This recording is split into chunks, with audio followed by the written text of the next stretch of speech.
So the first test that Ellis had to complete was the yo-yo test. So I chose the test for Ellis as it covers the running, jogging and sprinting aspects of football. So during a football match, Ellis plays centre midfield. He'll have to do a lot of running to track back, so he'll be sprinting after attackers, he'll be sprinting to make runs forward, he'll be jogging back when they're on a break, he'll be walking when the other team or when his team are attacking, and he doesn't really need to be involved if he's sat back while a defender goes up if they make a run. So Ellis will have to walk, run, and sprint during football, and this really replicates it, as there is the sprinting aspect, the jogging aspect, and the walking aspect of the yo-yo test. So Ellis's results was 16.3, so he came in the good category, which is a very good result, but it's not like up there with the elite athletes. So Ellis's strengths during this test were that he looked very strong up until about level 15, where it started to increase his speed. Ellis also made bleeps until 16.3 easily. It was only that one he missed. He didn't, because you get 3 chances. He only missed the first one. He didn't take the 3 chances as it was too long and he just couldn't carry on. This implies that he does have very good aerobic endurance, but his speed isn't as good. So weaknesses of Ellis's test were Ellis struggled as the pace of the bleeps increased past level 15. So as the bleeps got progressively quicker, Ellis started to struggle and weaken. Ellis also didn't take full advantage of the 10-second rest. So during the 5-meter walk, you have a 10-second period rest. He didn't really use this. He sort of was walking quite quick, not breathing to get lots of oxygen in. He was just walking quick, getting ready for the next run. So areas for improvement are that Ellis needs to work on his speed. So Ellis's speed was not good enough during this test, which let him down. If he'd have been quicker, he would have been able to sustain the test for longer. He also needs to take more advantage of the 10-second rest period. So walk slowly during the 10 seconds, count the 10 seconds out loud, so you know exactly how long you've got, and then you can use it to your full advantage. The second test that Ellis completed was the Cooper's 12-minute run. So I chose this test for Ellis because during a 90-minute football match, Ellis has to cover a large distance of the pitch. This is because he plays centre mid, so he's an important player who has to defend and attack. So if the team attacks, he has to go with the team. If they defend, he has to drop back. Whereas the defenders only defend and the attackers only attack unless they push up or come back to defend. So Ellis does cover a lot of ground, so he needs the aerobic fitness to be able to cover this distance. So the strengths of Ellis's test were he didn't stop to walk during the test at all. Ellis did start at a fast speed. Ellis didn't cut any corners, so all of these helped to improve Ellis's time. So he didn't stop jogging. He always kept a jogging pace, which was useful. So he never slowed down really too much. If he was walking, then this would show that he's really not that fit. Ellis did start at a fast speed, so he started slightly faster. But again, this does help as during a football match you will have to sprint a bit, you will have to walk a bit, so the different speeds doesn't really make a difference. It just is more suited to the football. Ellis didn't cut any corners either, so he didn't cheat. If he cheated, it would show obviously that he's not as fit as the results would tell you, and it's an unfair test. Ellis's results was 1800 meters, so he comes under the average category, which is a good result for Ellis, as he is a centre mid, so he does need good aerobic fitness.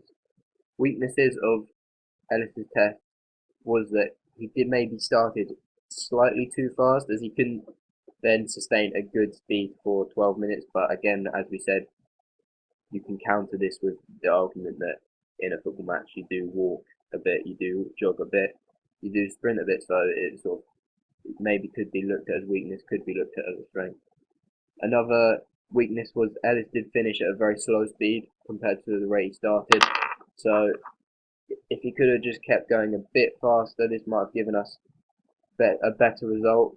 if he could just sustain the speed that he not started with, because that was very fast, but if he sustained the speed he was going at for about halfway to the end, as you do have to jog for most of a football match, this would have given us a good result. So the areas for improvement for Ellis's Cooper's 12-minute run test are to improve his steady state, so the results are maybe a bit more accurate as he's not going at a very slow speed. This will be to improve his aerobic endurance really, and then maybe not start as fast as he did, because this might have tired him out a bit too much. The third test Ellis completed was the press-up test. So during a 90-minute football match, Ellis will have to make many tackles. If he didn't have very good muscular endurance, then he may miss these tackles, causing them to maybe concede a goal. He also has to be quite physical, so going shoulder to shoulder with other midfielders, defenders or attackers. If he's not strong enough, then they will maybe shrug him off and win the ball. So he does need to have good muscular endurance to carry on battling for the ball during a 90-minute football match. So Ellis's fitness test result was 55, which was for his age group just one off excellent, so it's in the good category, but very, very close to the excellent category. This gives us very good data, so it shows that he is actually very good with his muscular endurance. The strengths of Ellis's test was that he pushed himself as hard as he could, so he could get a result which pushed him to his max. This was really good as it gave us a really true result of how far Ellis can push himself and how good his muscular endurance is. Ellis also did many push-ups with good form, so throughout the test we were watching his form and he did do very good in his form. However, it might have started to drop towards the end. Ellis took part in a thorough warm-up prior to the test, which was very useful. This maybe might have been the reason why his results were so good, as his warm-up was very good.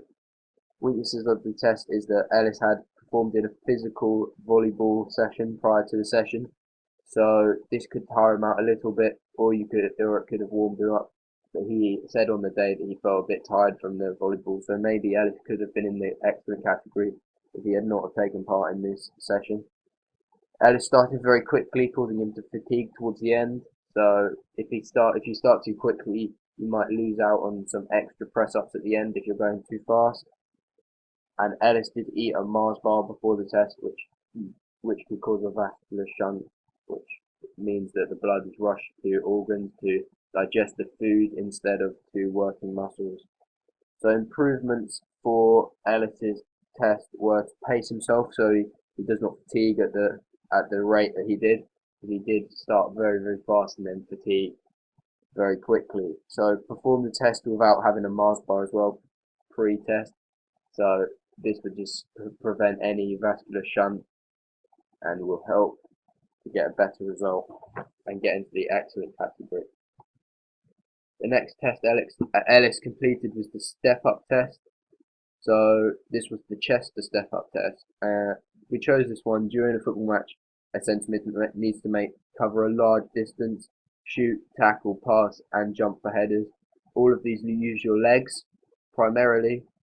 This test tests the endurance in your legs.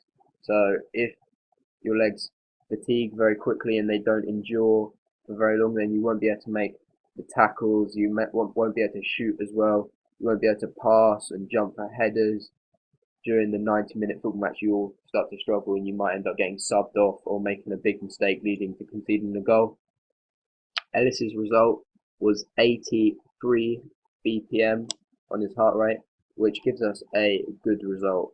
This is in the category good. So still not quite getting into the excellent, quite close again, but not quite getting there. The strengths of Ellis's test was that he kept to the beat well without missing any beats of the CD which was planned.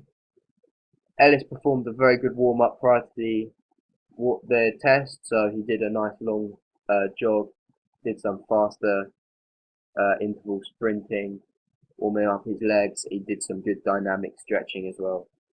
Ellis wore correct clothing to perform this test, which did not restrict his legs at all, because sometimes Ellis was wearing jeans, but he was wearing shorts this time, so his legs weren't restricted. Weaknesses of the test is Ellis struggled with the bench, as it was not a proper step-up bench, it was just a sitting down bench, which maybe if the bench had been better, then Ellis's results may have been a bit stronger. Ellis had eaten before the test as well, so this could cause a vascular shunt, as we said previously, where the muscle rushes to the stomach. Ellis did keep to the beat, however, sometimes he went with different feet, so if he'd have gone right, left, however, Ellis went right, left, right, left, so he varied it a bit too much. If he'd have kept to the same one, this may have given a stronger result. So areas for improvement are not to eat before the test, eat afterwards, even if you're hungry, because it just causes the vascular shunt and then you cannot perform as well. Also, to get into a rhythm of going right, left, and then you won't struggle with the footwork. So the next test Ellis did was the 30-meter sprint test. So we chose this because during Ellis's matches, he will have to defend and attack. So if there's a counter attack on and he needs to attack with the team, he'll have to sprint forwards. Could possibly be 30 meters, could maybe be more during the length of the pitch to get towards the goal, maybe get in the box, make a run, make a tackle, have a shot. He might have to track back to make a sliding tackle, so sprint after a opponent and then slide in and make a tackle. So he does need to be quite fast.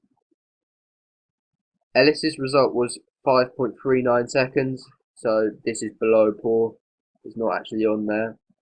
So this shows that it's one of Ellis's weakest components. He does really need to work on this. So strengths of the test were Ellis had completed a warm-up prior to the event. He did lots of jogging, sprinting and stretching. Ellis did have a good reaction time. So as soon as we said go, he was straight off. So this didn't really affect his time, so you can't really blame the reaction time. Ellis's clothing was not correct though, so this was a weakness of the test. He's wearing jeans and a hoodie. This could very much have affected his result, as you can't get the same movement in jeans as you can in shorts. And also the pedestrians affected Ellis's performance because we were doing the sprint test on the pavement. So as we were sprinting, there were pedestrians sometimes, so we had to redo the test a few times. This could have taken some of Ellis's energy, depleted his energy stores, causing him to fatigue a bit quickly and then not get the best result. So areas for improvement: wear appropriate clothing, as the jeans really did restrict his sprint. If he was wearing appropriate clothing, he may well have got an average score or an excellent score. You can't tell because this is an inaccurate result, as he wasn't wearing correct clothing. So this is a massive weakness of the test. Another weakness of the test was Ellis's running style. So he didn't really sprint very aerodynamic. He had his arms waving about.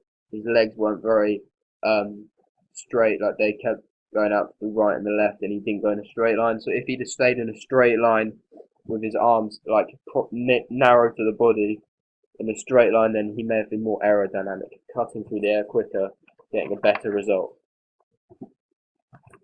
So the last test that Ellis completed was the vertical jump test. So we chose this test for Ellis during a football match. The centre mid will have to try and win many headers, defending and attacking headers. So when a goalkeeper takes a goal kick, the ball normally reaches the midfield, so he'll have to head this on to one of his teammates. So he needs a good jump height to be able to do this. Ellis wore correct clothing during this, so it didn't restrict his legs. He was wearing shorts, which was useful. So that is not a weakness. However, Ellis had eaten prior to the test, which caused a vascular shunt, so he couldn't perform at his best. He did not have a good warm-up prior to the test either, so this was another weakness. If he had a good weak warm-up, he may have got better results. So Ellis's results was 40 centimeters, which comes in the average category. This is not a great result for Ellis, as he does need to win many headers, but this is definitely an area that needs improving. So the areas for improvement are stop the run-up. As Ellis did the jump, he had the little two-step run-up. So if we cut this out, it makes the test a lot fairer, just a standing jump, and Ellis shouldn't eat before the test, as this causes a vascular shunt.